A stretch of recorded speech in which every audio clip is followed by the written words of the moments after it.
Madam, మాజీ మంత్రి రోజా మాట్లాడుతున్నారు. కూటమి ప్రభుత్వంలో నాయకులు విచ్చలవిడిగా మహిళలంటే గౌరవం లేకుండా ఎలా పడితే అలా మాట్లాడుతున్నారు. అసభ్య పదజాలాలు వాడుతున్నారు. దీని పట్ల నేను చాలా భావోద్వేగానికి గురవుతున్నాను, ఫీల్ అవుతున్నా అని చెప్పేసి కూడా ఆమె కన్నీళ్లు పెట్టుకుంటున్నారు. ఎలా చూస్తారు ఈ అంశం? దెయ్యాలు వేదాలు వల్లించినట్టు ఉంటుందండి. రోజా గారికి తన మహిళ అని ఈ రోజు గుర్తొచ్చిందా? మరి వైఎస్ఆర్ పార్టీలో ఉండగా మహిళల మీద అత్యాచారాలు, ఆయన వాళ్ళ సీఎం గారి ఇంటి దగ్గరలోనే మహిళను మానభంగం చేస్తే దిక్కు లేదు. మరి అప్పుడు ఈవిడ మహిళను గుర్తు రాలేదా? కూటమి ప్రభుత్వంలో మనుషులకి మహిళలందరికీ కూడా గౌరవ మర్యాదలు, పద్ధతి, అన్ని సంస్కారం. ఇప్పుడు ఈ రోజు ఇక్కడ కూటమి ఎవరైనా సరే అందరూ బాగా చక్కగా అన్నిటికీ వాళ్ళకి విలువ అనేది ఇస్తున్నారు. వాళ్ళకి విలువ ఎక్కడ తగ్గిందో ఆవిడ చెప్పమానండి. వాళ్ళే విలువ ఇవ్వరు మహిళలకి ఆ పార్టీలో. మరి ఈ రోజు ఎన్నో అరాచకాలు జరిగినాయి, కానీ అప్పుడు ఆవిడ మహిళని గుర్తు రాలేదు. ఈ రోజు మహిళనని గుర్తొచ్చి కూటమి ప్రభుత్వం మీద బురద చల్లటం తప్పితే, బురద మాకు అంటదమ్మా, బురద మీకు అంటించుకున్నారు, మీ బురద మా మీదకి రాదు, మీరు అయిపోయింది మీ సీని, మళ్ళీ మహిళల గురించి మాట్లాడే నైతిక విలువ మీకు లేదని మేము చెప్తున్నాం. ఆ ప్రభుత్వంలో మహిళలపైన దాడులు కానీ, లేదంటే మహిళలపైన ఇట్లాంటి మాటలు కానీ జరిగాయా, లేదంటే ఈ ప్రభుత్వం వచ్చిన తర్వాత జరుగుతున్నాయి? వాళ్ళేనండి. ఆవిడకి అలవాటు కదా, ఆ పార్టీలో ఉంటే ఈ పార్టీలో తొడగొట్టి మీదకి వెళ్ళటం అన్నది ఆవిడకి అలవాటు. కానీ ఇప్పుడున్న కూటమిలో ఏ మహిళలకు కూడా మేమైతే చూడటం లేదు. అందరూ సంస్కారంగానే ఉన్నారు. ఒకళ్ళని దూషించటం మీడియాలో కూడా చూస్తున్నారుగా. ఇదివరకు వాళ్ళు బూతులు మాట్లాడుకునేవాళ్ళు, అసభ్యకరమైన మాటలు మాట్లాడుకునేవాళ్ళు. మరి మహిళల్ని ఒక కలెక్టర్ అని చూడకుండా గారు, మరి సీఎం గారు గతంలో ఆవిడని ఈరోజు జైలు పాలు చేశారు, శ్రీలక్ష్మి గారిని. మరి వాళ్ళు గౌరవించారా, వీళ్ళు గౌరవిస్తున్నారా? చూపించండి, చరిత్ర చూసుకోమనండి ఆవిడ ఒకసారి. ఆమె కన్నీళ్లు పెట్టుకుంటున్నారు కదా, ఏడుస్తున్నారు కదా, నా పిల్లల్ని ఈ విధంగా కామెంట్ చేస్తున్నారని.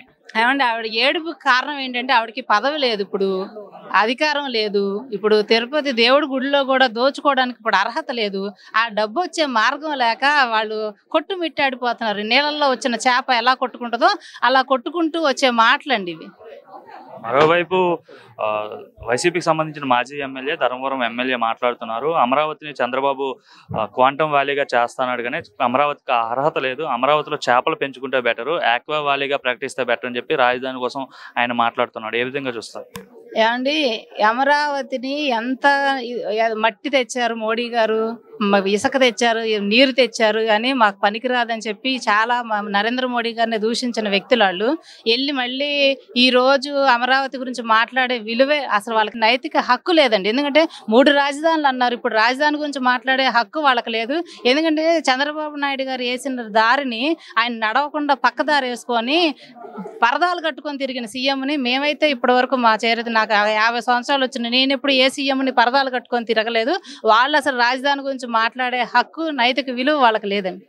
ఎందుకు గతంలో అమరావతిని అడివన్నారు, శ్మశానం అన్నారు, ఎడారన్నారు, వేసీల రాజధాని అన్నారు, ఇప్పుడేమో చేపలు పెంచుకోండి అని చెప్తున్నారు. కామెంట్స్ చేస్తారండి. వాళ్ళకి నరం లేని నాలుగు ఎటన్నా మాట్లాడుతుంది. మరి అమరావతి రైతుల్ని వేసి అన్నప్పుడు అప్పుడు రోజా నోరు విప్పలేదే, మరి ఈ రోజు ఎందుకు మహిళల గురించి మాట్లాడుతుంది? ఆవిడికి లేదండి బుద్ధి, జ్ఞానం, సిగ్గు. నిజంగా మహిళలు అంటే మహిళల్ని గౌరవించుకోవాలి. తనని గౌరవిస్తేనే తన గౌరవ విలువ పెరుగుద్ది. ఎక్కడున్న ఒక యాక్ట్రెస్గా తనకు విలువిస్తాం, కానీ తను మాట్లాడే విధానాన్ని బట్టి, ఆ హేయమైన పదజాలను బట్టి అందరికీ మేము కూడా ఆవిడని అనాల్సి వస్తుంది, కానీ మేము అనం. ఇప్పుడు మాజీ మంత్రి రోజా మాట్లాడుతున్నారు, కూటమి ప్రభుత్వంలో ఎమ్మెల్యేలు ఎచ్చలరుగా మాట్లాడుతున్నారు, ఎలా పడితే మహిళలను చూడకుండా కూడా దూషిస్తున్నారని చెప్పేసి ఆమె కన్నీళ్లు పెట్టుకుంటున్నారు. ఎలా చూస్తారు? ఆమె ఒక మహిళగా ఇంకొక మహిళ కన్నీళ్లు పెట్టుకోవడం? ఆమె కన్నీళ్లు పెట్టుకోవటానికి కారణం ఆమెనండి, వేరే వాళ్ళు ఎవరో కారు. ఆమె అనుకొని ఏడుస్తుంది. అసలు మహిళలు అనే అంత అంక లేదు. ఎందుకంటే ఆమె గత ప్రభుత్వంలో ఏం చేసింది? గత ప్రభుత్వం 5 ఏళ్ళు మంత్రిగా చేసింది కదా, ఏం చేసిందామా? అసలుకి మహిళల్ని బేపచ్చంగా తిట్టింది, గుళ్ళల్లోకి రావద్దనే లెక్కలో తిట్టింది. ఈరోజు ఆమె ఏడుస్తుందంటే ఆమె పరపతలు పోయి తిడుతుందామా, ఆమెకు వచ్చే రాబడి పోయి తిడుతుంది. అంతేగాని ఆమె అసలు మా కూటమి ప్రభుత్వాన్ని విమర్శించే అంత ఆమెకు లేదు. ఆమె విమర్శిస్తే మాత్రం బాగోదు. ఆమె నోరు దగ్గర పెట్టుకుని మాట్లాడాలి. కూటమి ప్రభుత్వం, మా మోడీ గారు ఏమి తక్కువ చేస్తున్నాడు ప్రజలకి? మా మూల ప్రాంతంలో ఉన్న పల్లెటూర్లు, గ్రామాలు కూడా చేపలు పెంచుకోండి, చేపలు పెంచుకుంటే బెటర్, అమరావతిలో చేపలు బాగా పెరుగుతాయని చెప్పి అయితే మాట్లాడుతున్నారు వైసీపీ మాజీ ఎమ్మెల్యే. అసలు వాళ్ళు అనటానికి అర్హులు కారండి. వాళ్ళు 5 ఏళ్ళు ఎక్కడున్నారు, ఏం చేస్తున్నారు, వీళ్ళు ఎక్కడ పడుకున్నారు? వీళ్ళు గత ప్రభుత్వం, మీ ప్రభుత్వంలో ఉన్నప్పుడు మీరు ఏం చేశారు? ఎవరికి న్యాయం చేశారు? అమరావతి గురించి అసలు మాట్లాడే అర్హతే వైసీపీ వాళ్ళకి లేదు. మాట్లాడితే మాత్రం వైసీపీ వాళ్ళకి మామూలుగా ఉండదు. మాట్లాడొద్దు, మీరు నోరు దగ్గర పెట్టుకొని మాట్లాడండి.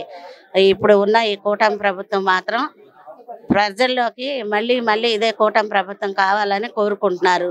ఎందుకంటే వచ్చిన ఈ 1 year నుంచి ప్రతి ఒక్క గడప గడప కూటమి ప్రభుత్వం, మోడీ గారి ప్రభుత్వం, చంద్రబాబు గారి నాయకత్వం, మరి డిప్యూటీ సీఎం పవన్ కళ్యాణ్ గారి నాయకత్వం బాగుంది. పేద ప్రజల్ని అందరూ కావాలని కోరుకుంటున్నారండి. మేడం మీ పేరు? సుమతి. సుమతి గారు, రీసెంట్ గా రోజా గారు మాట్లాడుతూ చాలా కన్నీళ్లు పెట్టుకుంటున్నారు. అంటే కూటమి ప్రభుత్వంలో ఎమ్మెల్యేలు ఇష్టాసారంగా మాట్లాడుతున్నారు, కనీసం మర్యాద లేకుండా ఎలా పడి, మహిళల పైన గౌరవం లేకుండా ఎలా పడితే అలా మాట్లాడుతున్నారని చెప్పైతే రోజా బాధపడుతున్నారు. ఎలా చూస్తారు? ఒక మహిళగా ఆమె ఏడుస్తున్నారు, ఒక మహిళగా మీరేం చెప్తారు? అంటే ఒక మహిళగా తన మాట పడింది కాబట్టి బాధ అనిపించి ఏడుస్తున్నారేమో, కానీ ఒకప్పుడు వైసీపీ ప్రభుత్వం కూడా అదే అవలంబించింది. అది జగమెరిగిన సత్యం. వాళ్ళు గౌరవిస్తే యువతల వాళ్ళు కూడా గౌరవిస్తారు. అంటే భాష అనేది లేదా గౌరవం అనేది ఎదుటి మనిషితో మనం ఇచ్చిపుచ్చుకునే దాన్ని బట్టి ఆధారపడి ఉంటుంది. మొదటిగా మీరు దారి చూపించారు, ఆ తర్వాత వచ్చేటప్పటికి వాళ్ళు కూడా ఆ ప్రక్రియలోకి వెళ్తున్నట్టున్నారు. ముందు రాజకీయంగా పబ్లిక్లో ఉన్న నాయకులు అది మహిళని గౌరవించాలి అనే విషయం అయితే అందరూ గుర్తుపెట్టుకోవాల్సిందే. అది ఒక పార్టీ అనేది కాదు. నేను అభిప్రాయపడేది ఏంటంటే, ఒక మహిళని ఇంకొక పార్టీ వాళ్ళు దూషించడం, లేదంటే ఈ పార్టీ వాళ్ళు ఆ మహిళని దూషించడం అనేది ఏదైనా తప్పే. ఇది ప్రజల్లో ఉన్న రాజకీయ నాయకులకి అనేది కొంచెం మారాలి. ఆ ధోరణి మారితేనే మనం కూడా పబ్లిక్కి మనమేమి చేస్తున్నాము, మన భాష ఎలా ఉంది అనేది ప్రజలకి మనం చెప్తే బాగుంటుందేమో అని నా ఉద్దేశం. ఇప్పటి నుంచి అయినా సరే మనం ప్రజాప్రతినిధులుగా ఉన్నప్పుడు భాష అనేది చాలా ముఖ్యము. అది మహిళను అనేటప్పుడు ఇంకా ఆలోచన చేయాలి. అది నన్నే టార్గెట్ చేసి తిడుతున్నారని చెప్పి ఆమెనే ఎందుకు టార్గెట్ చేయాల్సి వస్తుందంటే ఏం చెప్తారు? టార్గెట్ చేయడం ఏమీ లేదు. ఆమె గతంలో మాట్లాడారు కాబట్టి అది యువతల వాళ్ళు ఈ రోజు వీళ్ళు కూటమిలోకి ప్రభుత్వంలో వచ్చారు కాబట్టి ఒకప్పుడు ఆమె మాట్లాడింది, వీళ్ళకి కూడా అవకాశం వచ్చింది, మాట్లాడుతున్నారు. నేను అనేది ఏంటంటే ఆమెను మాట్లాడారా వీళ్ళు మాట్లాడారా అనేది కాదు. భాష మనం మాట్లాడిన భాష మనకి తిరిగి మళ్ళీ వస్తుంది అనేది మాత్రం వాళ్ళు గమనించుకోవాలి. అది రోజా గారు కానివ్వండి, లేదా ఇంకొకరు కానివ్వండి, అది నా ఉద్దేశం. మరోవైపు లిక్కర్ స్కామ్ కోసం కూడా పెద్ద ఎత్తున చర్చ జరుగుతుంది. 1 by 1 అరెస్ట్ అవుతున్నారు, ఆధారాలు కూడా ఉన్నాయని చెప్తున్నారు. నెక్స్ట్ వచ్చేసరికి జగన్మోహన్ రెడ్డి కూడా అరెస్ట్ అవబోతున్నాడు అంట. ఏంటి అసలు లిక్కర్ కేసులో ఏం జరిగింది అనుకుంటున్నారు? లిక్కర్ స్కామ్ సంబంధించి లిక్కర్ స్కామ్ అనేది దారుణమైన పరిస్థితి. ఎందుకంటే ప్రజల్ని అనారోగ్య పాలైపోయారు అంటే వీళ్ళు కొత్తగా తెచ్చిన లిక్కర్ పాలసీ మూలానే అనేది నా ఉద్దేశం. ఒకప్పుడు మంచి బ్రాండ్లతో ఉండి, లేదా మంచి బ్రాండ్లు కాకపోతే కనుక దాన్ని ఏమైనా మార్చి ఇంకా బెటర్ చేసుకుంటూ వెళ్తే కనుక గవర్నమెంట్ మనం స్వాగతిస్తాము. వీళ్ళు సొంత బ్రాండ్లుగా పెట్టుకొని ఏదో కొత్త బ్రాండ్లు పెట్టిన తర్వాత దానిలో నాణ్యత తగ్గి ప్రజలకి అంటే రెవెన్యూగా వచ్చేదల్లా కూడా లిక్కర్ మీదే అనేది అందరికీ తెలిసిన సత్యం. అలాంటిది అది ఆ లిక్కర్ పాలసీ దాన్ని ప్రజలు ప్రాణాలతో ఆడుకోకూడదు అనేది నా ఉద్దేశం. చాలా మంది మహిళలు తాలిబొట్లు కూడా తెగిపోయి గత లిక్కర్ పాలసీ వల్ల అని చెప్పేసి అంటున్నారు. అది నిజమే కదా, ఈ మధ్య చాలా చూస్తున్నాం మనం. అంటే ఇప్పుడు ఈ గవర్నమెంట్ వచ్చిన తర్వాత వాళ్ళు చేసినది పూడ్చుకోవడానికి చాలా టైం పడుతుంది. దగ్గర సంవత్సరం అయినప్పటికి కూడా కూటమి పరిపాలన ఏం చేయలేదు, ఫెయిల్ అయిందని ఇప్పుడు గగ్గోలు పెట్టేస్తున్నారు. కానీ ఫెయిల్ ఏం అవ్వలేదు. గత ప్రభుత్వం చేసిన తప్పులని సరి చేసుకుంటూ ఎక్కడ తప్పు జరిగింది, ఎక్కడ పొరపాటు జరిగింది అని చెప్పేసి అది వీళ్ళు విశ్లేషణ చేయడంతోనే 1 సంవత్సరం గడిచిపోయింది. రాబోయే రోజుల్లో ఇంకెంతకన్నా బాగానే ఉంటుంది. ఇప్పుడు బాగానే జరుగుతుంది, కార్యక్రమాలు అయితే అన్ని బాగానే చేస్తున్నారు. ఇది మద్యం పాలసీ అనేది రెవెన్యూ గవర్నమెంట్కి రావడానికి దానికన్నా ముందు ప్రజల ప్రాణాలతో ఎవరైనా సరే ఆటలాడుకోవడం అనేది తప్పు. అది నా ఉద్దేశం. సార్ మీ పేరండి? పేరు దామోదర్ అండి. దామోదర్ గారు, రీసెంట్గా వీడియో చూసుంటారు. రోజా గారు కన్నీళ్లు పెట్టుకుంటున్నారు.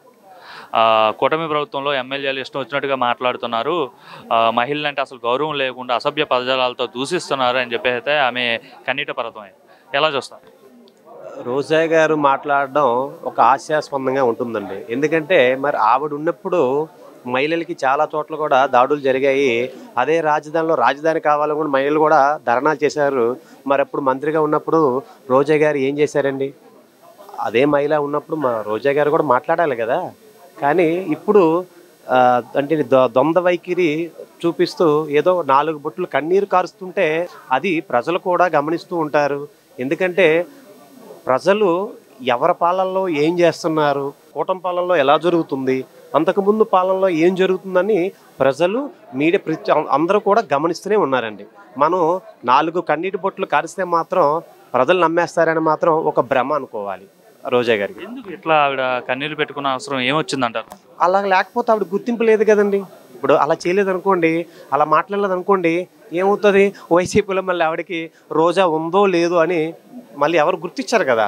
అందుకనే అక్కడ తప్పైనా న్యాయమైనా ఏదైనా కానీ ఆవిడ ఏదో ఒకటి మాట్లాడాలి. కూటమి ప్రభుత్వానికి ఏదో ఒకటి బురద జల్లాలి. జల్లకపోతే ఆవిడకి స్థానం లేదు వైసీపీలో. అది మరోవైపు వైసీపీ మాజీ ఎమ్మెల్యే కేతిరెడ్డి వెంకటరామరెడ్డి మాట్లాడుతున్నారు. చంద్రబాబు విజనరీ లీడర్ అని చెప్పుకుంటాడు. సైబరాబాద్ నేనే తీసుకొచ్చా, ఐటీ సిటీ నేనే తీసుకొచ్చా, సైబర్ టవర్స్ నేనే కట్టా, ఇట్లా చెప్పుకుంటాడు. రేపొద్దున అమరావతిలో కూడా క్వాంటమ్ వ్యాలీ తీసుకొస్తా అంటున్నాడు. క్వాంటమ్ వ్యాలీ వచ్చే పరిస్థితి లేదు, ఇక్కడ పూర్తయ్యే పరిస్థితి లేదు. ఇక్కడ యాక్వా వ్యాలీగా ప్రకటిస్తే బాగుంటుంది, ఎందుకంటే చేపలు పెంచుకోవచ్చు, అమరావతిలో చేపలు బాగా పెరుగుతాయని చెప్పేసి అయితే ఆయన మాట్లాడుతున్నారు. ఎలా చూస్తారు అమరావతి రాష్ట్ర రాజధాని కోసం ఒక మాజీ ఎమ్మెల్యే ఇలా మాట్లాడడం? అది కూడా చెప్తున్నా కదండి, వాళ్ళకున్న దిగజారుడు మాటలకి ప్రజలు కూడా గమనిస్తూనే ఉంటారు. కానీ చేపలు వాల్యూ పెంచుకుంటారా, ఏం పెంచుకుంటారా, లెక్కర పెంచుకుంటారా అనేది వాళ్ళకి తెలుసు. వాళ్ళకి ఇక్కడ ఏం జరుగుతుందని తెలుసు. కానీ మాట్లాడకపోతే వాళ్ళ ఉనికి ఉండదు. మాట్లాడకపోతే పార్టీలో వాళ్ళకి గుర్తింపు ఉండదు. అందుకనే వాళ్ళకి నోట్లో ఏదో తోస్తే అది మాట్లాడుతూనే ఉంటారు. ఎందుకంటే మీడియా ఉంది, వాళ్ళ సొంత మీడియా ఉంది కూడా మాట్లాడుతూనే ఉంటుంటారు. అలాంటి మాటలు కూడా ప్రజలు కూడా ఇలా వింటారు, ఇలా వదిలేస్తుంటారు. అలా దీని కూడా పెద్ద ఇదేం కాదు. ఎందుకు పదే ఎట్లాంటి ప్రచారం జరుగుతుంది అమరావతి పైన? గతంలో ఎడారి అన్నారు, శ్మశానం అన్నారు, అడవి అన్నారు, వేసిల రాజధాని అన్నారు రీసెంట్గా. ఇప్పుడేమో యాక్వా వ్యాలీ అంటారు, చేపలు పెంచుకోవడానికి బెటర్. ఎందుకు ఇట్లాంటి ప్రచారం అమరావతి పైనే జరుగుతుందంటే ఏం చెప్తారు? ఏమోనండి, వైసీపీ వాళ్ళకి ఏమైనా అక్కడ చేపల చెరువులకు సంబంధించిన ఏమైనా ల్యాండ్స్ ఉన్నాయేమో, వాళ్ళు చేపలు పెంచుతారేమో. అది కొద్దిగా నాకైతే డౌట్గా వస్తుంది. ఎవరైతే నాకు ఇది లేదు, నాకైతే డౌట్ వస్తుంది, వీళ్ళు ఏమైనా చేపలు పెంచుకుంటారేమో అని నాకు అనిపిస్తుందండి. ఇంకోవైపు లిక్కర్ కేసుకు సంబంధించి జగన్మోహన్ రెడ్డి అరెస్ట్ అవబోతున్నారు.